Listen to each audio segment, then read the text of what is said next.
Ассалаумағалейкум, баракату, кеш жарық міне. Осындай демалып міне. Ішіп жатырмын осы бағана. Мамам үйде болғам. Ертең құрбан айт қабыл болсын, міне үйде демалып, үйде ыстық, денем ыстық 50 градус. Енді Алланың Құран оқисың, зікір тартасың, міне. Соның баталарын жасадым. Бүгін енді бір түсте көресің. Қаншама жұмыстары көп дейді. Мына өлем айтамын, енді бәрі жақсы болды. Құрбан айтты қабыл болсын деп өлем жаңбыр сұрадым. Кеше алдында жаңбыр жауды дедім.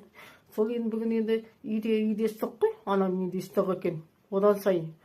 Сосын енді жолда келе жатсам, бір адам бір кездесіп бар әйел, Анара деген. Неше. Мен оның телефонмен ауыстырып отырдым, ана неге звондамадым, сен телефон ауыстырып, жаңадан звондайын деген болмады. Сосын енді қалқан енді адамдар өздері сабыр етпейді екен ғой, адамдар өздері адаммен байланысып, автобуста менімен байланысты.